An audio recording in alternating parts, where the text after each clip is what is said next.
Hi, welcome back to Ladies of Another View, and I want to welcome back our guest, Craig DeLuz, with Project 21. Welcome back to the show, Craig. We were talking about the education system really letting down our kids and leading them down the path of imbecility. Did I say that right? And I saw on your Twitter account something you posted. I'm going to put it up on the screen, and you can go ahead and read it, and we'll talk about it. Right. I don't know if you can see that. With Democrats and the media continually demonizing Donald Trump, it was easy to predict something like this would happen. Can we please get back to respectful disagreement based on policy? It's time to end the politics of personal destruction. Okay, so I have a video of him getting shot, but I'm going to skip that right now so the producers can hear me. I want to go into, based on what you just said, we need to speak more respectfully, not hateful, not inciting violence. So I have a minute and a half to see what the Dems have been feeding their followers, and then we'll talk about that. Be ready to throw a punch. You have to be ready to throw a punch. Donald Trump, I think you need to go back and punch him in the face. That I thought he should have punched him in the face. I feel like punching him. I'd like to take him behind the gym if I were in high school. If we were in high school, I'd take him behind the gym and beat the hell out of him. No, I wish we were in high school. I could take him behind the gym. I will go and take Trump out tonight. Take him out now. When was the last time an actor assassinated a president? They're still going to have to go out and put a bullet in Donald Trump. Show me where it says that protests are supposed to be polite and peaceful.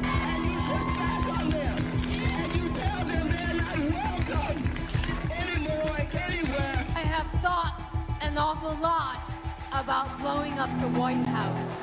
Please, get up in the face of some Congress people. People will do what they do. I want to tell you, Gorsuch, I want to tell you, Kavanaugh, you have released the whirlwind, and you will pay the price.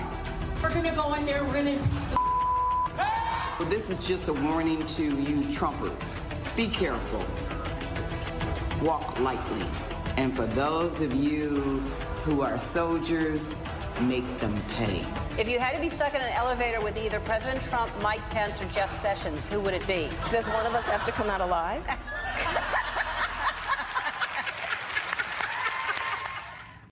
I apologize for ending on a cackle like that. I thought of cutting it out because it's so obnoxious.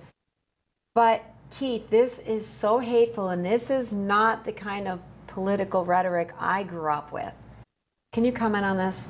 Well, it goes even beyond that. Keep in mind that Democrats, the mainstream media, academia, all the way up to the president of the United States himself, have been comparing Donald Trump to Hitler, making comments like, you know, if he is elected, it's going to be the end of democracy, that homosexuals and people in the media are going to be disappeared, that black people are going to be put back in chains.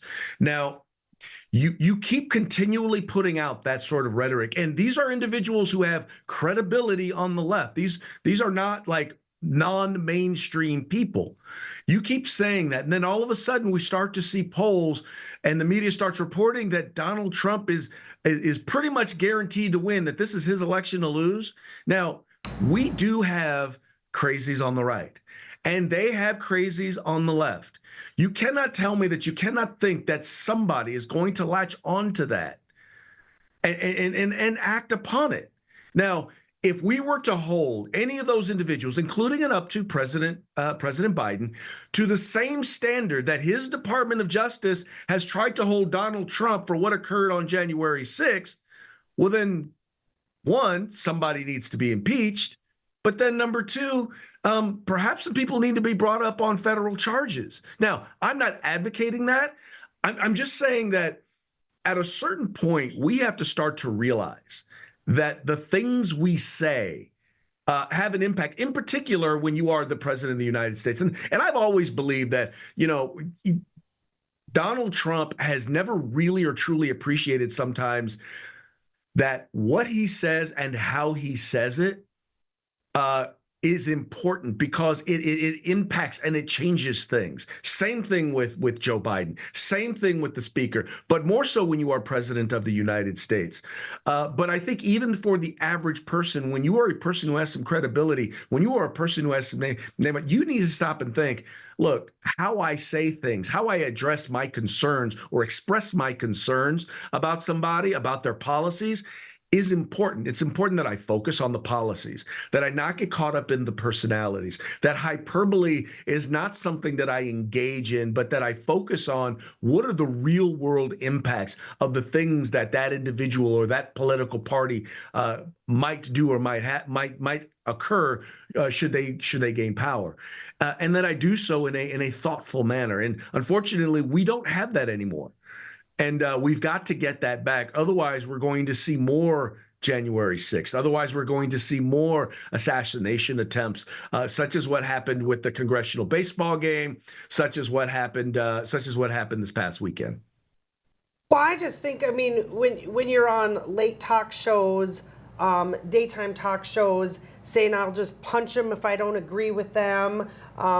You're having young children, high school kids, impressionable minds, seeing this and saying, well, you have someone, they're laughing about it, celebrities, this and this and that. So why can't I do the same? They're saying it. Why not? Well, and it's not just celebrities. Like I said, we're talking about up to and including that. You just saw a video with the vice president of the United States saying it. You've had you have video with the president saying it.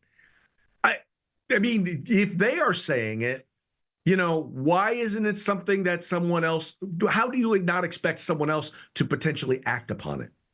Mm-hmm. I feel like there's this figures that are so high up need to be more respectful. I mean, as humankind, we are so delusional on our words. There's no consequences for what you say, whether it's on media, whether it's in person with someone. There's just no consequences, and no one's being held accountable. You can just say whatever you want, and it's just creating this turmoil in our country. And correct me if I'm wrong, but isn't the left kind of has a free pass? The mainstream media gives them a free pass, and then Trump says something that's very common to the English language, and they'll pounce on it. So, I mean, I hope that maybe this can be a turning point. We only have 30 seconds, but what do you think? Well, I think the left tends to focus on intentions. And so as a result, they always assume that anything that a Republican or Trump says is bad and evil. And anything that they say, well, even if it sounds bad, they really didn't mean it that way. So that's why they get a pass. Yeah, so enough for the free passes, right? Let's hold people accountable. So thank you, Keith, for joining us. You're just a wonderful guest. I'd love to have you on again. So we'll stay in touch.